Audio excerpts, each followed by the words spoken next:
교회 음악학과 주간 예배를 하나님께 드리겠습니다. 너희 모든 나라들아 여호와를 찬양하며 너희 모든 백성들아 그를 찬송할지어다. 우리에게 향하신 여호와의 인자하심이 크시고 여호와의 진실하심이 영원하니로다. 할렐루야. 하나님은 영이시니 예배하는 자가 영과 진리로 예배할지니라. 아멘.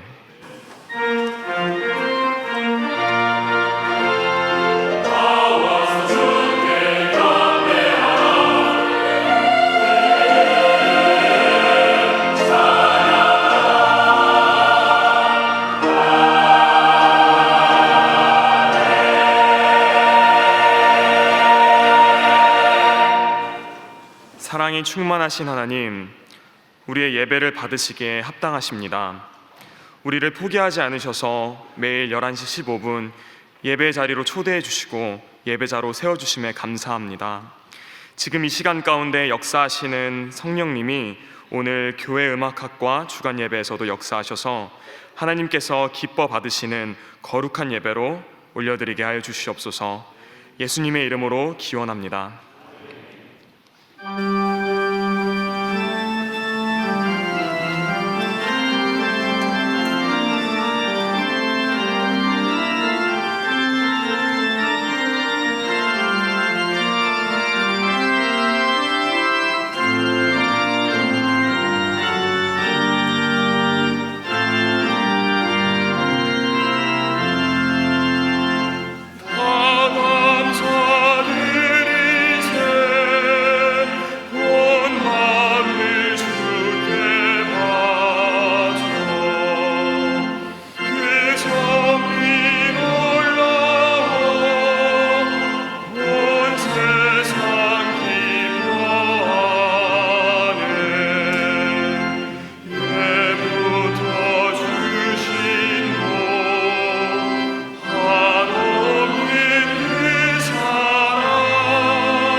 사랑과 은혜가 많으신 하나님 아버지, 오늘 교회 음악학과 주간 예배로 드리게 하심에 감사드립니다.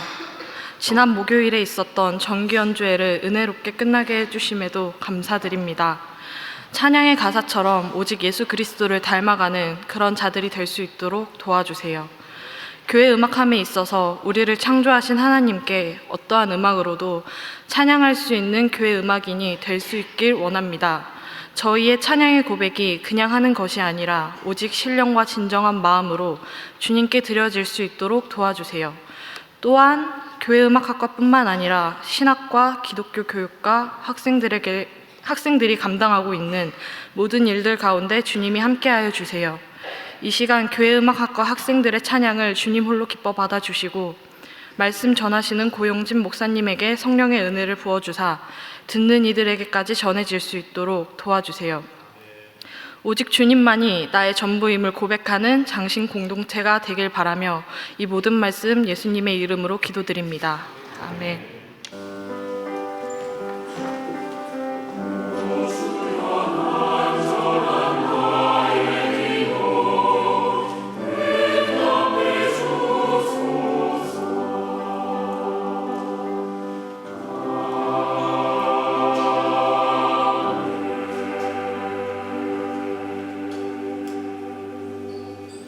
오늘 우리에게 주시는 하나님의 말씀은 신약 마태복음 9장 10절에서 13절까지의 말씀입니다.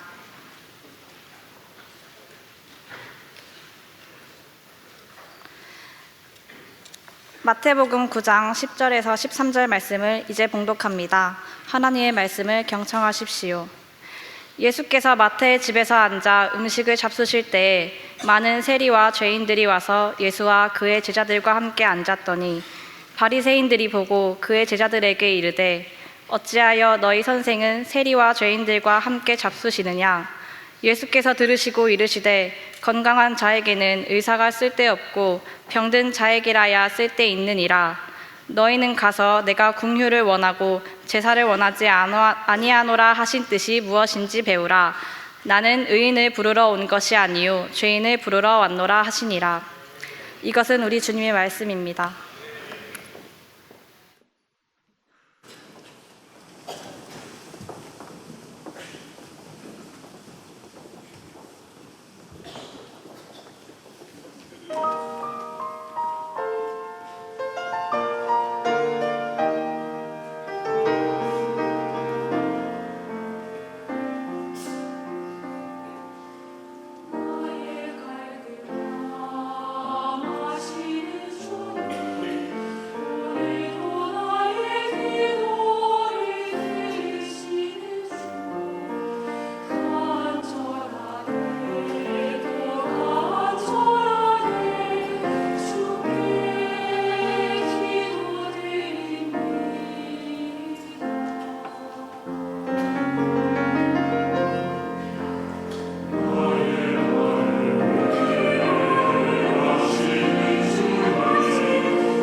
오늘 하나님의 말씀을 전해주실 분은 본교 신대원 제88기로 졸업하시고 강남 동산교회에서 담임 목사로 사역하시는 고영진 목사님이십니다.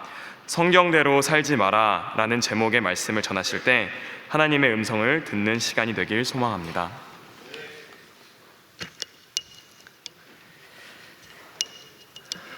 저는 목회하면서 무서운 사람들을 자주 만납니다. 어떤 사람들이냐면 첫째 부류는 열심히 새벽기도 나오는 사람입니다. 많은 목회자들을 힘들게 하는 사람 가운데 가장 영향력 있는 사람이 어떤 사람이냐? 새벽기도에 한 번도 안 빠지는 사람입니다. 더구나 그분이 장로님이면 그 교회 목사 안습입니다. 여러분들 목회하면서 새벽기도에 한 번도 안 빠지는 분이 있으면 그분의 입에서 자주 나오는 언어가 있습니다. 이렇게 말합니다. 새벽기도에도 안 나오는 것들이라고 하는 말입니다. 새벽기도 나오면서 더 재밌는 게 뭐냐면 꼭 앞자리에 앉아서 새벽기도 도중에 뒤를 쳐다봅니다. 출석 체크하는 것입니다. 누가 왔는지 안 왔는지. 이런 교인은 정말 진상입니다. 두 번째는 열심히 교회 봉사하는 사람입니다. 교회 봉사하는 사람이 왜 두려운가? 얼마나 좋은가? 모든 일에 앞장서주고 얼마나 힘이 되고 든든합니까? 맞는 이야기입니다. 힘이 되고 든든합니다. 언제까지? 좋을 때까지. 이런 사람들의 특징이 있습니다. 이런 사람들은 다른 사람들을 배려하지 않습니다. 오직 직진만 합니다. 쉽게 상처를 주기도 합니다. 또 하나 특징은 열심히 봉사하는 사람 가운데 많은 사람들이 보상 심리를 기대합니다. 이 기대에 부응하지 않으면 상처받고 심지어는 목회자와 등을 지고 교회를 떠나기도 합니다. 세 번째로는 성경대로 산다고 하는 사람입니다. 여러분, 성경대로 사는 게 뭐 나쁩니까? 성경대로 못 사는 사람들이 나쁘지라고 생각을 합니다. 맞는 이야기입니다. 성경대로 살면 다 좋은가? 그런데 여러분, 성경대로 산다는 사람이 다 자기 편의에 맞게 성경을 인용합니다. 제가 목회하면서요, 교회 공동체 대화할 때 꽉 막힌 사람들을 만나는데 그 사람들이 주로 성경대로 산다고 하는 사람들이라는 사실입니다. 이들의 특징이 뭔지 압니까? 관대하지 않아요. 절대적이고 양보가 없어요. 그리고 비본질에 목숨을 겁니다. 남포교회 원로 목사님이신 박영서 목사님이 오래전에 대학생들 데리고 수련회를 갔다고 합니다. 어떤 기도원에 갔는데 안에 매점이 있는데 수련회 간 한 학생이 매점에서 사이다를 사서 먹으려고 딱 그러는데 저 10m 앞에 있던 한 권사님이 막 쫓아오더니 학생! 그러더래요. 왜요? 그랬더니 이 사이다 누가 주셨지? 제가 사 먹었죠. 그러니까 하나님이 주셨잖아 그러더래요. 그래서 예, 맞죠. 근데 왜 기도 안 하고 먹어? 그러더래요. 지금까지 목회하면서요, 성경대로 산다고 말하는 사람 가운데 그렇게 건강한 사람을 보지 못했다고 하는 건 제 목회의 불행입니다. 대부분 고집불통이고 아집과 교만으로 가득 찼습니다. 남을 정죄합니다. 그들의 관점은 편견과 오만으로 덮여 있습니다. 그러면서 말하기를 자신은 성경대로 산다라고 이야기를 합니다. 이런 사람들을 목회 현장에서 만나면요, 정말 대량 난감입니다. 이런 사람 만나면 이제 어떻게 해야 됩니까? 여러분 목회 현장, 여러분의 교회에서 이런 사람들 자주 만나게 됩니다. 어떤 마을에 두 사람이 논쟁이 붙었습니다. 어떤 논쟁이냐면 6사 24라고 주장하는 사람과 6사 23이라고 주장하는 사람이 싸우기 시작했습니다. 6423이 말합니다. 내가 6423이 맞다라고 얘기합니다. 6423이 어이가 없습니다. 이런 미친놈 봤나? 계속 싸웁니다.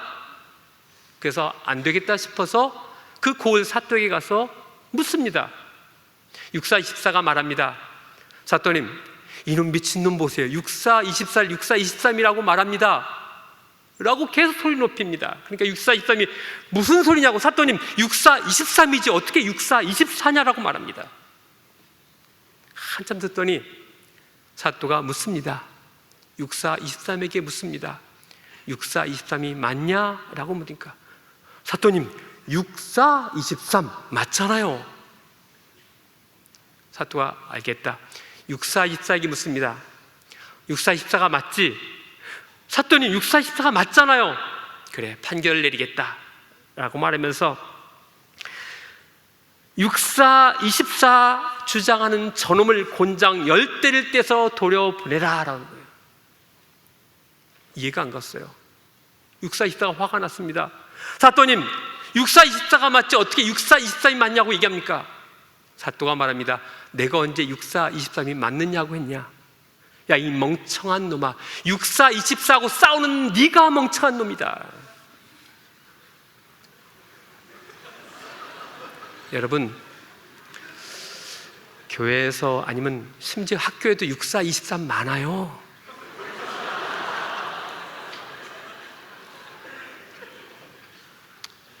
만나면 아, 이놈 6423이구나 라고 생각하고 그냥 여러분, 어디에나 있습니다. 6423은요. 근데 6424가 싸워서는 안 되잖아요. 그런데 놀랍게도요, 신기하게도 꽉 막힌 사람들 가운데 아주 많은 사람들이 6423이라고 하는 거예요. 오늘 설교 제목 가지고도 시비 걸 사람 많아요. 충분히 이해가 돼요. 그럴 수 있다고 생각합니다. 그런데 이런 사람들 대부분은 성경대로 산다고 하는 사람들입니다. 기도 열심히 하는 사람입니다. 저도 신대원 3년 동안 매주 금요일마다 철야 기도하는 사람입니다. 근데 왜 그럴까? 글자에 얽매이고 있기 때문에 그래요. 아, 목사가 이런 설교 제목을 올렸으면 왜 저런 설교 제목을 올렸을까를 한 번 더 생각해 봐야죠. 글자 그대로 목사가 저 따위 설교 제목으로 올려라고 생각하는 것, 이게 지금까지 우리가 생각했던 단편적인 의식이었단 말입니다. 여러분, 성경 문자대로 사는 것이 성경적인 삶입니까?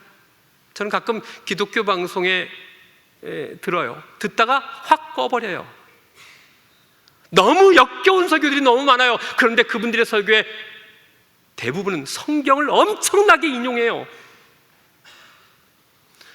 여러분, 성경 구절 제일 많이 인용하는 교회가 어떤 교회인 줄 아십니까? 자세히 보세요. 이단 집단하고 사이비 집단이 성경을 제일 많이 인용합니다.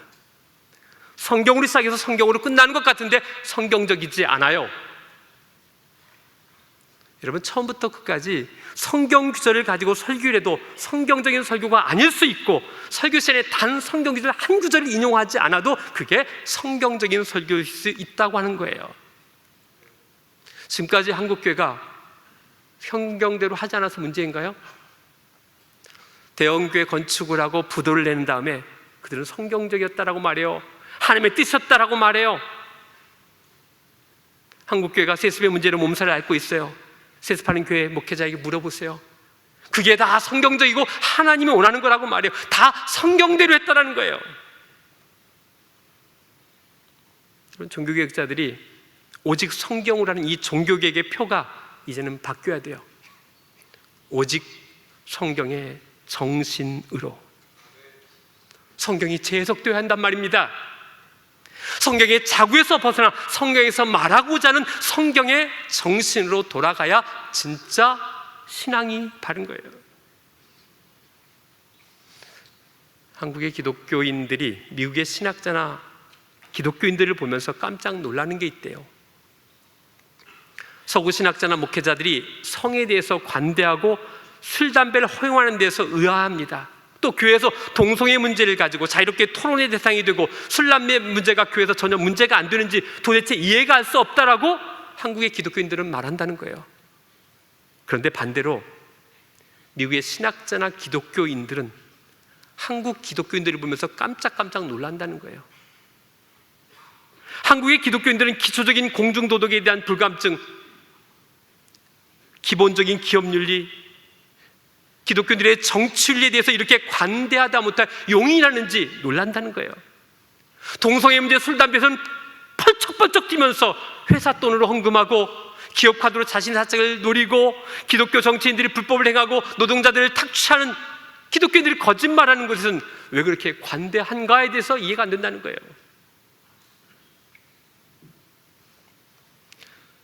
한국교회가 잘못 가르치고 교인들이 잘못 배웠습니다. 오늘 본문이 이렇게 말씀합니다. 너희는 가서 내가 공의를 원하고 제사를 원하지 아니하노라 하신 뜻이 무엇인지 배우라. 여기서 말하는 게 뭐예요? 그 뜻이 무엇인지 제대로 배우라는 거예요. 너희들이 매일 제사만 드리고 그게 신앙생활인 것처럼 생각하고 있는데 그게 아니라는 거예요. 그것의 의미가 무엇인지 정신 차리고 제대로 배우라는 거예요. 제가 오래전에 인도를 다녀와서 그곳에 아잔타 석굴이 유명합니다. 그걸 방문한 적이 있어요. 이 아잔타 석굴을 벽화가 유명한데 그 석굴에 BC 1세기부터 AD 7세기까지 수많은 사람들이 동원해서 이 석굴을 만들었어요. 그래서 거기는 성소와 스토원이 있어요. 이 아잔타 석굴을 들어가면서 제가 깜짝 놀랐어요. 이야, 어떻게 이 깊은 협곡에 이런 걸 만들었을까? 이런 마음을 가지고 굴 하나씩 가다가 어느 굴 하나에 이 부처님이 편안한 모습으로 있는 모습을 딱 봤어요. 나가다가 갑자기 제가 이런 질문을 그분에게 던졌어요. 부처님, 당신을 따르는 사람들이 이런 깊은 산 속에 와서 굴을 파고 당신의 모습을 만들기 위해서 피와 땀을 흘리고 고통스러워하면서 이 굴을 파는 것을 보시면서 마음이 어떠셨어요? 흐뭇하셨어요? 좋으셨어요? 라고 제가 물었습니다. 그분이 미소 지으며 대답하지 않으셨어요. 그리고 나에게 이렇게 대답하는 것처럼 들렸습니다. 고 목사님, 내가 원하는 게 아닙니다. 이건 정말로 내가 원하는 게 아닙니다. 중생들이 행복하기를 원하지 이것은 내가 원하는 게 아닙니다. 라고 하는 말처럼 들렸어요. 불상을 크게 만들면 부처님이 좋아할 것인가? 교회를 크게 지면 하나님이 좋아할 것 같은가? 여러분, 예수님이 엄청난 큰 교회를 지면서 보면서 하나님이 뭐라고 말할 것 같습니다. 야, 엄청난 교회를 있어서 너무 고맙다, 내가 행복하다라고 말할 것인가? 한국교회가요, 성경도 열심히 읽고 필사도 하고, 그런데 성경의 정신을 잃어버렸습니다. 노회 가보세요, 총회 가보세요, 당회에 가보세요. 정말 그 속에 하나님이 존재하고 있는가에 대해서 계속해서 물음표를 던질 수밖에 없어요. 교회가 성경의 정신이 사라졌습니다. 성경만 읽고 성경의 정신이 보이지 않아요. 교인들이 성경 공부 열심히 합니다. 성경의 정신대로 살지 않아요. 제자 훈련을 많이 했습니다. 서초동에 교회가 세워졌습니다. 새벽 기도를 많이 했습니다. 명일동에 교회가 되었습니다. 한국교회가 이렇게 된 것은 성경대로 살지 않아서가 아니라 성경의 정신을 잃어버렸기 때문입니다. 자, 그렇다고 한다면 성경의 정신은 대체 뭡니까? 오늘 본문은 그것을 말합니다. 제사가 아니라 긍휼이다. 긍휼이 뭐예요? 함께 아파하는 거예요. 모든 자들과 함께 아파하는 것이 긍휼이에요. 제가 묻고 싶어요. 기득권을 가진 이 한국교회가 지금 아파하고 있는가? 아파합니다. 교인들이 줄고 교회가 몰락하는 걸 아파하지 이웃이 아파하는 걸 가지고 아파했는가? 세월호 사건이 일어났을 때 정말 한국교회는 진심으로 아파했는가? 제가 강남에서 목회합니다.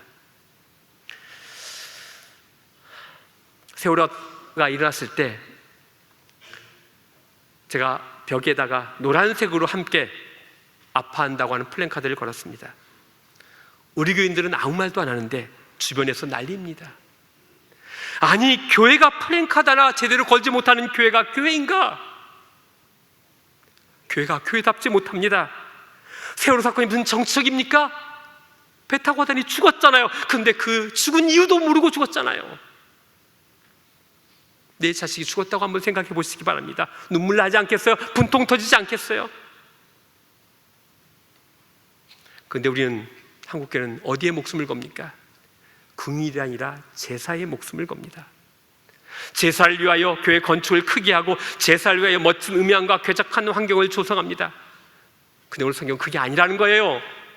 그게 아니고 내가 원하는 것은 제사가 아니고 긍휼이라는 거예요. 불쌍히 여기는 마음. 한국교회가 어느 순간부터 약자를 위한 부르짖음이 멈춰졌어요. 교회가 너무 풍요로워졌어요. 건물을 짓게 급급해하고 있고 최고의 예배를 호텔처럼 만들려고 하고 있어요. 교회가 아니라 호텔이 되어가고 있어요. 이제 교회가, 교인들이 우리끼리 잘 먹고 잘 살면 된다고 하는 생각을 하고 있는 것 같아요. 교회는 내리막길로 갈 수밖에 없어요. 교회가 자신들만의 리그, 자신들만의 공간이 되어가고 있는 거예요. 우리가 잘 살겠다고 하는 것이 얼마나 무서운 이야기인 줄 압니까? 근데 여러분, 우리끼리 정말 잘 살 수 있어요? 피에르 신부가 쓴 단순한 기쁨이라는 책에 이런 내용이 나옵니다. 이 신부님이 청소년 시절에 몰래 잼을 훔쳐 먹었습니다. 그런데 다른 형제가 의심받고 있음에도 불구하고 말을 안 했어요. 근데 어느 날 들켰어요. 그 벌로 사촌의 집에 파티가 있는데 그 파티에 참석할 수가 없게 됐어요. 그래서 사촌의 파티에 갔다 온 형제들이 막 이렇게 하는 거야. 야, 이번 파티 너무 좋았어, 너무 신났어, 장난감도 많고 라고 했을 때 이 피에르 신부가 이렇게 응수했대요. 좋으면 뭐해, 내가 안 갔는데.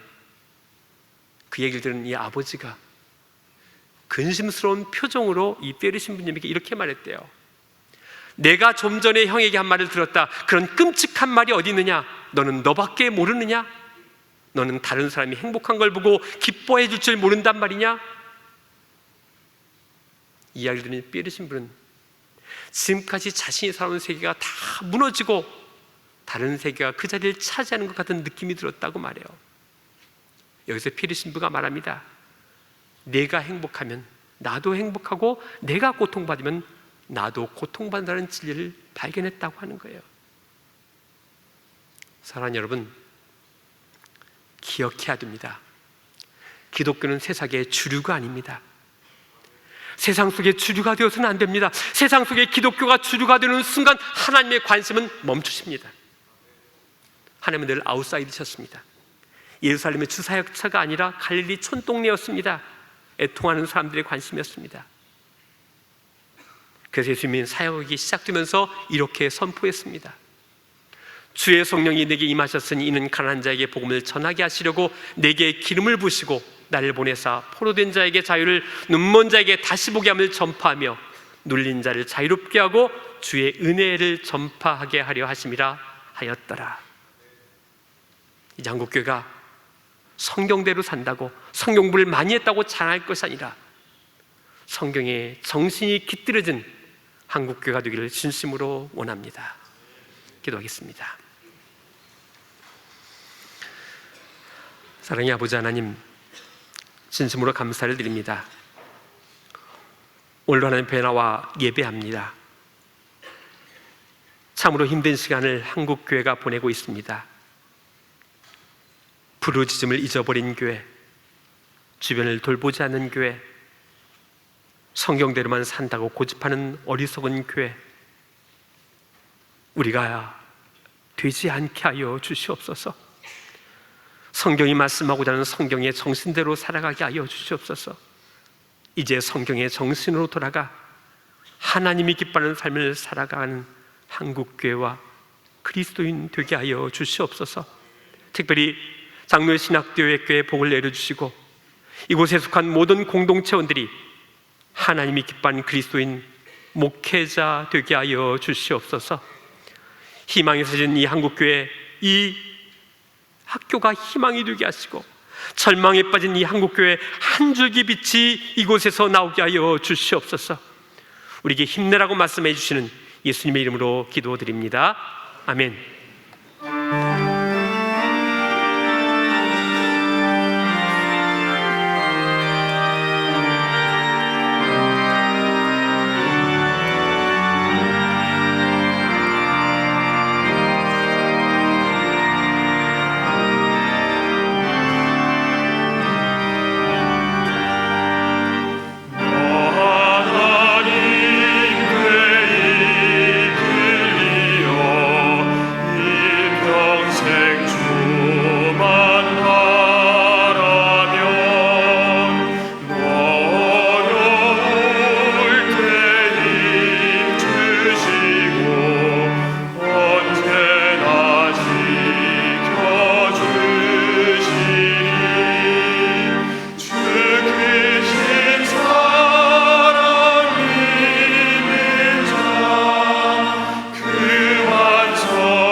이제는 우리 주 예수 그리스도의 크신 은혜와 아버지 하나님의 놀라우신 사랑과 성령의 역사하심이,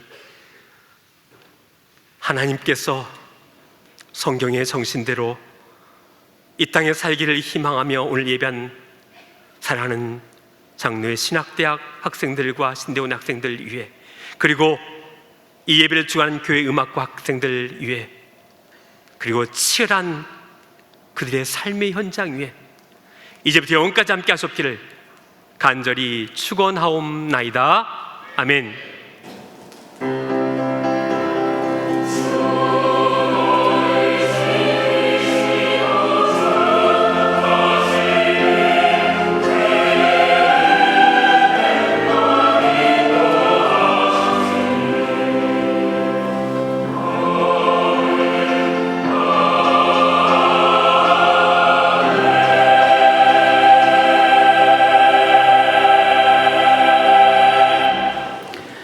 우리 성경의 정신을 따라 앞뒤 옆에 있는 모든 지체를 향해 환대하는 마음으로 이렇게 고백하겠습니다.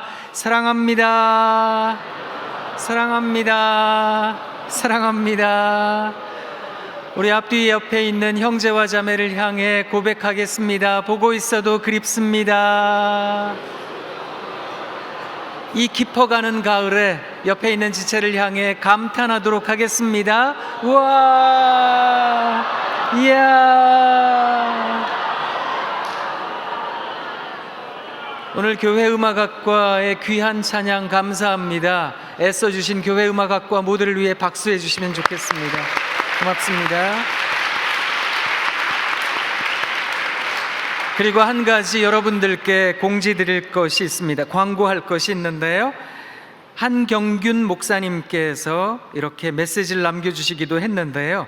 우리 본교회에서 선교 훈련 프로그램이 있었다고 합니다.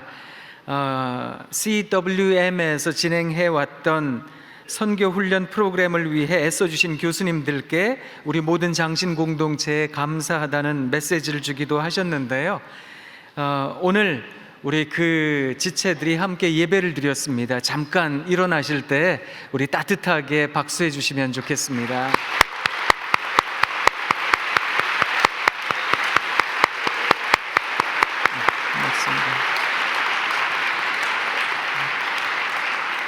오는 금요일에 졸업식을 한 후에 11개국으로 이제 흩어져서 복음을 전파할 텐데, 그저 성경에 외식된 마음을 갖고 전하는 것이 아니라 성경에 진실된 정신을 가지고 하나님 나라 복음을 위하여 애써주시는 분들이 다 되어주시면 참 좋겠습니다.